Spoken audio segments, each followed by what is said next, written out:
Here are 5 signs that somebody is at elevated risk for cheating in their relationship from a licensed clinical psychologist. All right, the first one is that they have an avoidant attachment style.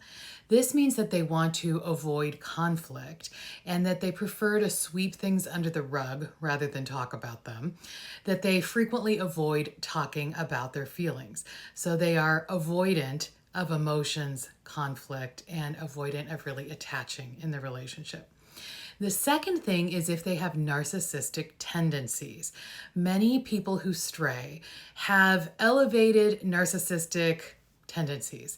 So this is being egocentric, being entitled, having low empathy for you or other people, having a lot of selfish behavior, and they're not particularly concerned about hurting you. A third sign that I would look for is somebody with poor coping skills.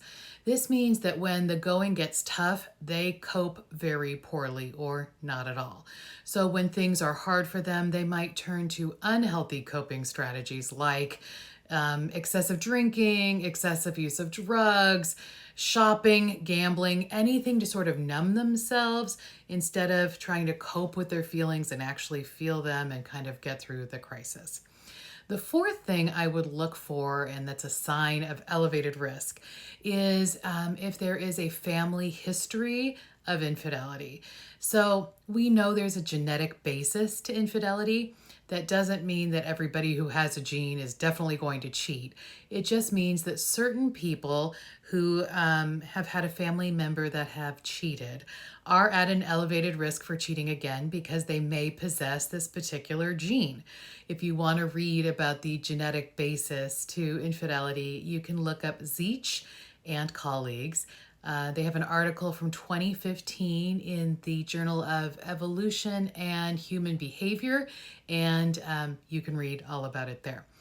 Also, there's sort of learned behavior from watching your family deal with infidelity that predisposes you to more infidelity in the future. It also works the opposite way, where somebody might have seen infidelity and then are, is much less likely to repeat it. So it can have a protective effect as well. And the final thing I'd look for is if your partner or if this person has had any previous infidelity without therapy for that infidelity. So we know that people who cheat once are at increased risk for cheating again. That doesn't mean that everybody who cheats will definitely cheat again. It just means that once it's part of their behavioral profile, it's something that they're likely to go back to if they don't get therapy or do any kind of treatment to understand why they did it. Infidelity, for the most part, serves a purpose. It's a painkiller for a lot of people. It's a way to cope for a lot of people. And it's a very unhealthy coping strategy, and we want to replace it with something else. To do that, we have to understand why somebody cheated in the first place. And that requires them to dig into their feelings and really learn about why they did this so that they can identify those feelings. And next time they feel something like that, they can choose differently.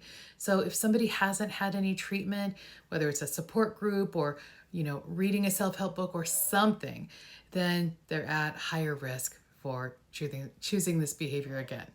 So what do you think about this list of 5 signs that somebody is likely to cheat again?